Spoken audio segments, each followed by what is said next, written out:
GD9 Maharashtra news, जागा विचारांची, दिशा नव्या महाराष्ट्राची। आपण पाहत आहात GD9 Maharashtra news. Voice of media मासिक आणि दैनिक ग्लोबल महातेजचे मान्यवरांच्या हस्ते प्रकाशन। पत्रकार हा समाजाचा कणा आहे, मात्र आज मीडिया क्षेत्रात वेगाने बदल होत आहे। डिजिटल, सोशल मीडिया, आंतरराष्ट्रीय पत्रकारिता या सगळ्या क्षेत्रात नवे ट्रेंड्स, नवी आव्हाने निर्माण होत आहेत। अशा काळात संघटनांशिवाय पत्रकारांचे प्रश्न सोडवणे अशक्य आहे। आमची लढाई पत्रकारांच्या हक्कासाठी आहे, असे त्यांनी ठामपणे सांगितले। व्हॉइस ऑफ मीडिया आणि VOM इंटरनॅशनल फोरम या संस्थांनी एकत्र येऊन पत्रकारांना जगभर जोडण्याचा आणि त्यांचे हक्क सुरक्षित करण्याचा प्रयत्न केला असल्याचं त्यांनी नमूद केलंय। व्हॉइस ऑफ मीडिया आणि VOM इंटरनॅशनल फोरमचा 2 दिवसीय राज्यस्तरीय केडर कॅम्प अंमळनेरच्या मंगलग्रह मंदिर परिसरात मोठ्या उत्साहात पार पडला। पत्रकारांना सशक्त करण्यासाठी, त्यांचे प्रश्न समजून घेण्यासाठी आणि बदलत्या मीडिया परिदृश्यात सज्ज करण्यासाठी हा कॅम्प महत्त्वाचा ठरला। राज्यभरातून सुमारे 250 प्रमुख पदाधिकाऱ्यांनी या शिबिरात सहभाग नोंदवून व्हॉइस ऑफ मीडिया पत्रकार संघटनात्मक चळवळीला नवी ऊर्जा दिली आहे। कॅम्पचा समारोप संस्थेचे संस्थापक व आंतरराष्ट्रीय अध्यक्ष संदीप काळे यांच्या हस्ते झालाय।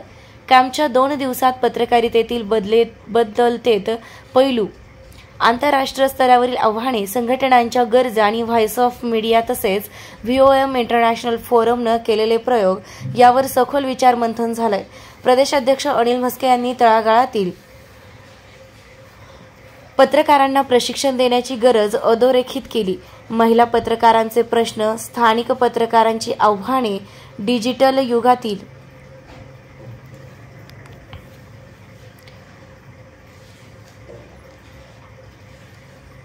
इंटरनॅशनल फोरमने केलेले प्रयोग यावर सखोल विचारमंथन झालंय।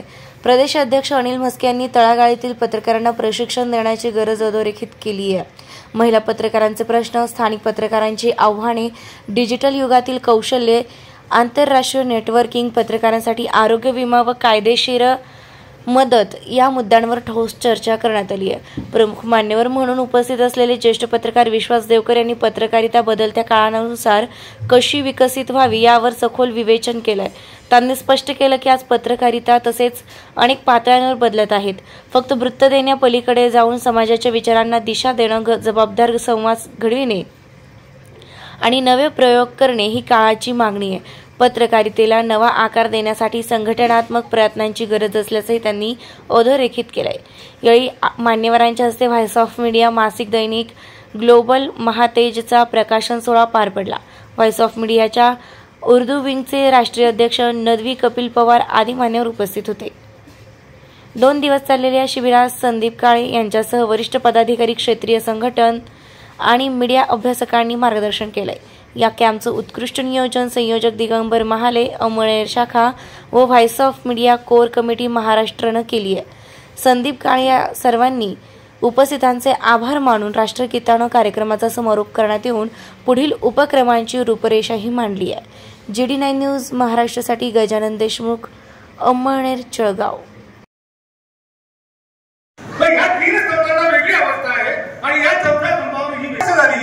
अजून पत्रकारांची व्याख्या करता आली इतकं दुर्दैव आहे। मी अनेक वेळा शंभूराज देसाई असतील यांना मी म्हटलं की आदरणीय संदीप काळे सरांकडे तुम्ही या नागपूरच्या अधिवेशनात गेलो, मी म्हटलं ते तुम्हाला पत्रकारितेची व्याख्या करून देतील, पत्रकार कोणाला म्हणायचं हे सांगतील, पण तुम्ही तो प्रश्न आमच्या दरबारात द्या ना। आजपर्यंत सर 2 वर्षापासून पत्रकारांच्या महामंडळासाठी आम्ही लढा उभारला। 2 वर्षाच्या लढ्यानंतर विधानसभेत घोषणा झाली पत्रकारांसाठी आर्थिक विकास महामंडळ। 1 वर्ष झालं सर, त्या महामंडळात एक घडघूर पडला। इतकी वाईट अवस्था आपल्या सगळ्यांची, आणि आपण या सगळ्या गोष्टीचा विचार करणं हे अत्यंत गरजेचं आहे। आणि मोठमोठे आपण ज्येष्ठ पत्रकार झालो, श्रेष्ठ झालो, काहीही अर्थ राहत नाही। जेव्हा कुटुंबातून अगदी आपली अवस्था अशी होते, मुखशुद्धी केंद्रावर असतं सर, की जो त्याच्या जवानी त्याच्याकडे पोरं टपोरी सगळी मोठी मोठी जवान होती, पण त्याचं वय जसं म्हातारा होतं ना, त्याच्या पानपट्टीवर, त्याच्या मुखशुद्ध केंद्रावर कोणीही भडकत नाही। आणि हीच अवस्था पत्रकारितेची होती। तुम्ही ज्या दिवशी ज्येष्ठ पत्रकार म्हणून तुम्ही निवृत्त होता आणि जेव्हा तुम्हाला कुठलाही राजकीय नेता विचारत नाही, कुठलाही अधिकारी तुम्हाला विचारत नाही, ज्या दिवशी तुम्ही तुमच्या पदावर खाली येता त्या दिवशी तुम्हाला तुमच्या कुटुंबाच्या व्यतिरिक्त कोणीही विचारत नाही, आणि आयुष्यभर त्याच कुटुंबाला तुम्ही तेव्हा तुमची अवस्था इतकी वाईट होते की तुम्ही ना घर का ना खाट का अशी वाईट अवस्था आपल्या सगळ्यांची. आणि ही इतकी वाईट म्हणजे ज्याच्या जन्माला मी तर असं म्हणेल अलीकडेच्या काळात की सगळ्यात वाईट अवस्था जो कोणी पत्रकार होईल त्याची सगळ्यात वाईट अवस्था या समाजाने, सगळ्यात वाईट अवस्था. म्हणजे चुकूनही मला जर माझ्या पोराने विचारलं की पत्रकार, मी म्हणेन की तू शिपाई हो शाळेतला पण पत्रकार हो, हे दुर्दैवानच सांगायची वेळ येते. मी या संघटनेचा अध्यक्ष असून कुठेही काय मिळत नाही, काहीच मिळत नाही. आणि एक गोष्ट, जर ज्या लोकांना आपण संघर्ष आणि त्या संघर्षासाठी त्यासाठी 100 कोटी 200 कोटी ज्या सरकारसाठी एक छोटीशी गोष्ट आणि इतके वर्ष भांडवून जर तुम्हाला तुमची अवस्था आणि काहीच मिळत नसेल त्याच्यापेक्षा काय दुर्दैव असतं. अशा अनेक गोष्टी सांगता येतील सर. परंतु या सगळ्या प्रतिकूल परिस्थितीतून व्हॉइस ऑफ मीडियाने स्वतःचं अस्तित्व कायम ठेवत अनेक पत्रकारांना मदत असते, अनेक पत्रकारांच्या घरांचा प्रश्न मार्गी असेल, अनेक विविध योजना तुम्हाला सांगता येतील. म्हणजे व्हॉइस ऑफ मीडिया ही देशातील पहिली संघटना असेल की तिने एकाच वेळी 6000 लोकांचे आरोग्य विमा काढले. आणि त्याची सुरुवात मला अभिमानात सांगावं लागेल की बुलढाणा जिल्ह्याच्या पहिल्या केडर कॅम्प पासून झाली. आम्ही 10 लाख रुपयाचा विमा पहिल्या वर्षी सर्व बुलढाणा जिल्ह्यातील पत्रकारांचा काढला आणि ती सुरुवात झाली ती संबंध राज्यभर. आणि अशा अनेक गोष्टी ज्या आम्ही करू शकलो की ज्या अनेक त्या. आणि व्हॉइस ऑफ मीडिया या संघटनेसाठी प्रत्येकाने एकजुटीने एक दिलाने काम करायचं. समुद्रासारखं आत्मा व्हायला शिका, सामावून घ्यायला शिका. व्हॉइस ऑफ मीडिया या संघटनेमध्ये जर माझं आज एक फक्त 3रं केडर आहे, एक कार्यक्रम झाला कालवेसर आणि हे 2रं केडर आहे, परंतु आज सगळ्यांचा विरोध करा किंवा एकटी नाशिक करून सकाळी निघाले 6 वाजता आणि ते पोहोचले. तुमच्या मनामध्ये इच्छा हवी की व्हॉइस ऑफ मीडिया माझ्यासाठी काय आहे आणि मला या संघटनेला का जोडायचे हा प्रश्न आम्ही स्वतःला विचारा. तर तुम्हाला कळेल की व्हॉइस ऑफ मीडिया काय आहे. आपल्या कुटुंबामध्ये जर सत्यनारायण पूजेचं आयोजन केलं ना, प्रत्येकाला अनुभव आहे तर 5 माणसं आपण नाही बोलू शकत ही आजची सत्य परिस्थिती आहे. आणि आपण सर्वजण भारतीय संस्कृती, हिंदू संस्कृती, सण परंपरा सर्व काही जोपासतो. सध्या पितृपक्ष चालू आहे, प्रामाणिकपणे उदाहरण देते फक्त थोडंसं जास्त येईल. आपल्याकडे पितृपक्षामध्ये एक मृत व्यक्तीच्या नावाने एक व्यक्ती जेव्हा घालण्याची परंपरा असते. प्रामाणिकपणे छातीवर हात ठेवून सांगा तुम्ही मिळतं अवलंबन. ग्रामीण भागात मिळत असेल पण शहरी भागात न्यायला ताट दिल्या जातं. म्हणजे ही शोभांतिका होती. परंतु संदीप काळे सर असेल, व्हॉइस ऑफ मीडियाचा प्रत्येक घटक आणि प्रत्येक पदाधिकारी असेल त्यांनी ठरवलं तर प्रत्येक महिन्याला 1000 नाही तर 50,000 पब्लिक जमा करू शकतात. ही व्हॉइस ऑफ मीडियाची ताकद आहे. प्रत्येक व्यक्ती इथे स्वतःचं प्रत्येक काम बाजूला ठेवून येतो. व्हॉइस ऑफ मीडिया जोपर्यंत तुम्ही स्वतःला सामावून घेत नाही तोपर्यंत तुम्हाला याचा अर्थ कळणार नाही. कारण आजकाल संघटन हे फार गरजेचं आहे. कारण एकट्या जीवाला कुठं काय होईल ते सांगता येत नाही. कुणीतरी लोकशाही धोक्यात आहे असं म्हटलं, परंतु लोकशाही धोक्यात का आली आहे त्याला प्रत्येक जण जबाबदार आहे. यासाठी संघटन हे महत्वाचं आहे. आणि पत्रकारांचं हे इतकं छान संघटन संदीप काळे सरांनी जे उभं केलेलं आहे त्याला आपण सर्वांनी पाठबळ देऊया. आणि संपूर्ण 52 देशामध्ये जितके आज सदस्य आहेत त्याच्या दुपटीने सदस्य कसे होतील याची आपण सर्वजणांनी काळजी घेऊया एवढंच सांगते. आणि व्हॉइस ऑफ मीडियाचा प्रत्येक कार्यक्रम आपण अटेंड करू नका तर आपल्यासोबत जे कोणी असतील त्याला सांगा.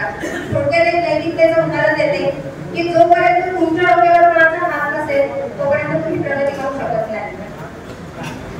एका मुलाला वडिलांचं नाव हवं असतं, एका मुलीला डोक्यावर छप्पर हवा असतं, पाठीवर हात हवा असतो. आणि पत्रकारांसाठी संदीप काळे सरांनी जी संघटना उभी केलेली आहे ती आपल्यासाठी बाप म्हणून आहे. किंवा या बापाची किंमत, या संघटनेची किंमत सर्वांनी जाणून घ्या. संघटनेवर कुठलाही त्याग लागणार नाही किंवा संघटना कुठेही बदनाम होणार नाही याची प्रत्येकाने काळजी घ्या एवढं सांगेन. माझ्याकडून आणि उभी राहा शाळा भरायच्या वेळेस आणि शाळा सुटायच्या वेळेस. आणि पत्रकारिता ज्यांनी मला शिकवली त्यांचे उपकार, त्यांचं ऋणस्मरण मी आज या ठिकाणी करतो आहे की एक बातमी कव्हर केल्यानंतर त्या बातमीचा मागोवा किमान महिनाभर घेता येऊ शकतो. आणि ती प्रचंड ह्युमन इंटरेस्टची स्टोरी असते. काळजाला हात घालणारी, हृदयाचा ठाव घेणारी स्टोरी होऊ शकते. सलग महिनाभराच्या बातमीनंतर ही बातमी मला अशी सापडली की एक आई शाळा भरायच्या आणि सुटायच्या वेळी तिथे गेटवर येते आणि येणाऱ्या किंवा शाळेत जाणाऱ्या बाळांना पाहते आणि त्यावेळी तिची जी अवस्था होते त्याचं शब्दयोजन मी माझ्या बातमीमध्ये केलं होतं. बागडणाऱ्या बाळांमध्ये माझ्या बाळाचे भास असं शीर्षक दिलं होतं. आता अशी काव्यात्मक शीर्षक छापण्याची ती वेळ नव्हती बरं, तेव्हा असली शीर्षक चालत नव्हते. पण असं शीर्षक छापून आलं की त्या बातमीला चौकट लागली. आता बातमीला बॉक्स लागणं हे त्या काळात फार कठीण होतं. चौकट मला हे उदाहरण तुमच्या समोर यासाठी मांडायचे की नव्या पिढीच्या 21व्या शतकातल्या सगळं जग खेळलं करून आपल्या मुठीत आलेल्या पिढीच्या प्रतिनिधींना माझं काळजातून तुम्हाला आव्हान असं आहे की एक विषय घेतला तर त्याचे असे अनेक पैलू असतात, त्याचे असे अनेक बदल असतात, त्याच्या मागे आपल्याला जातात. पत्रकार म्हणून आपल्यावरती ही जबाबदारी आहे. आपले सगळे प्रश्न, आपल्या सगळ्या समस्या या इकडच्या बाजूला एका साईडला आणि दुसऱ्या बाजूला असंख्य संधी आपल्या समोर उभ्या आहेत. जे कुठलं तुमचं इंडिव्हिज्युअल पब्लिकेशन असेल, साप्ताहिक मासिक, जे कुठलं तुमचं युट्यूब चॅनल असेल किंवा फेसबुक पेज, पहा बरं, तुम्ही जर अशा पद्धतीच्या पत्रकारितेची दिशा पकडली की विषय घ्यायचा, पाठपुरावा करायचा, विषय घ्यायचा, त्याच्या खोलात जायचं, तुमचं जीवन घडू शकतं हा मला कॉन्फिडन्स. राहतात आपले आर्थिक विषय, आपले सामाजिक विषय, आपली नेहमीची जी काही आक्रंदनं आहेत त्या सगळ्याच्या पलीकडे आनंद देणारा हा विषय आहे. जर तुम्ही लिहिते असाल, जर तुम्ही करते सवरते असाल आणि तुमच्या माध्यमात जर तुम्ही हे रिपोर्ट करत असाल, मी हे फार आनंदानं जबाबदारीनं तुमच्या समोर मांडतो की फ्रस्ट्रेट व्हायचं अजिबात कारण नाही. तुम्ही जी संघटना स्थापन केलेली आहे या संघटनेच्या माध्यमातून तुम्हीच करून दाखवल्या ना. आणि जी तुम्ही बोलत होते ना की तुम्ही एका आपल्याच सहकार्याचं जेव्हा दुर्दैवी निधन झालेलं आहे, अत्यंत कमी कालावधीमध्ये तुम्ही 10-15 लाखाचा निधी जमा करून प्रोसीड केलेला आहे, याला कार्यकर्तृत्वच म्हणावं लागेल ना. व्हॉइस ऑफ मीडियाचा हा उत्तम आहे. संदीप तुम्हाला जे सांगत होते की टेकावे काय घेऊन जावं, तर तुम्ही तुमच्या सहकार्यांना आदेश द्या, हा तुमचा टेकावे आहे. आपल्या संघटनेमध्ये हे सामर्थ्य आहे की आली जर कोणावरती अशी दुर्दैवाची वेळ तर सरकारकडे आम्ही नुसतं पदर पसरत नाही, आमची पण दुबळी नव्हे तर ती सामर्थ्यवान आहे, आमच्यात एवढा दम आहे. ज्यावेळेस काम करताना आपलं फरक, माझा तुझा, जात पात, क्लास यासारखे भेदभाव करता आला पाहिजे. आमच्यासाठी सर्व समान असलं पाहिजे. सर्वांना आमची सर्व्हिस डिलिव्हरी काय असली पाहिजे, समान असली पाहिजे.